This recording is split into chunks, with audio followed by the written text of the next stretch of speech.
okutuuka mu disitulikiti y'Obutaleja ziri kilomita 227 okuva mu Kampala era nga kikwetaagisa okuvugira essaawa nga 4 n'ekitundu. Naye wasangibwa ekyalo Bugisa mu Busaba-Town Council okuli omusajja Emmekete Hasakya Musa agambibwa okuba nga yasinga famire ennene okuli abaana n'abazzukulu mu Uganda. Mu maka gano g'olaba mwe yawasiza abakyala 12 be yazaalamu abaana 12 kati aweza abazzukulu 75. Kweggyeko ennyumba y'ennene mwasula n'abakyala 6 yeetooloddwa ennyumba ez'ensiisira 30 nga zino z'abatabani abavuuse n'abawasizza nga bo abakyala abalala 6 baanoba. Mu maka gano mulimu amafumbiro 12 nga buli mukyala n'effumbiro lye. Wetuukiddewo nga taliwo wabula nga bakyala b'omukaaga babeera nabo mu nnyumba beetala buli omu okubeerako ne kyakola okuteekera omwami. Kyeraze nti bayimiriddewo ku bya bulimi anti abakyala n'abaana bakira buli atuuka nga kirima emuli ku bbega. Wayise Mbale Hasakya naye n'atuuka ng'onaze asotta akagaali kamaanyi ga kifuba era bakyala b'olumulabye buli omu n'aleka kyakola ne badduka okumukulisaayo. Ng'abukadde ku ntebe y'abakyala balabiddwako nga bajja omukuuma okumubuuza.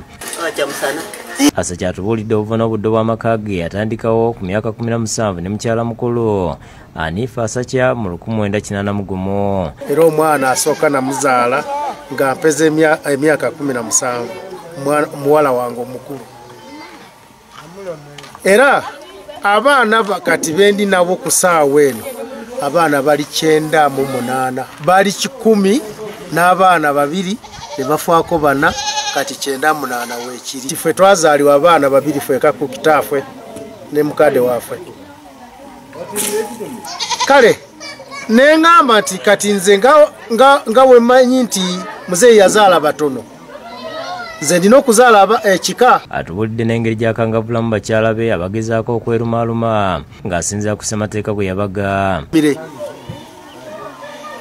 Mulina okufuna emigo 6 buli muntu ate ne mulyoka ne musituka ne muwoza ye gusinga ate ne muuzaawo ne muwa ate 6. Ngulu abaana balaba? Abaana balaba? Hasakya yagabanya obuyinza mu baana ng'alonda ssentebe w'amaka, omuwandiisi ow'ebyokwerinda n'abalala okusobola okusiga n'okukuuma empisa mu baana. Nze kati amaanyi gagenze gankendeeramu agasobola okumwebasa wansi mu kuba ekibooko. So kwe kusala amagezi neŋŋamba nti kati famire eno kyetaagamo obukiiko obukuuma famire eno. Sebo kwe kusala magezi nfune chairman nfune voice nfune secretary nga ukiiko nga bwe bubeera era ndi mbulina wano. Waddenga omuntu yenna yanditendereza Hasakya obusajja yeekokola okuzaala abaana abangi kubanga tasobodde kubatuusaako byetaago. Tebasomye, sukulu fees sifuna, sibambaziza bulungi, tebalya bulungi, bakuumiwa bubi. Aliko obubaka bwawadde abasajja abalowooza okuzaala ennyo nti kuba mu kiseera kino naye yeetaaga buyambi. Mulabire ku nze tusobolenga okwetiika obuzito bwe tusobola. Kuba kati nze natuuka wabi, famire enkalubiriza, sirina sapooti. Embeera gye tuyitamu era sinungi nga olaba.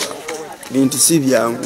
Twayagala okusoma naye embeera y'akaseete. Aze omundabira wano badde ngenda mwezi 2 naye kati obusobozi sirina. Oludda lw'abakyala bagamba nti basanyufu okuba ne bbaabwe. Okuba awalala twena mateeka ga musaada oyo atuleeta wesi gatusavinga gatunga buli muntu gamunga hatoto na haholere hina abaana omusoma tuhalise omusomesa abaana behaye. Ivan Lubega yakusekedde gwino ku Lwabukedde TV.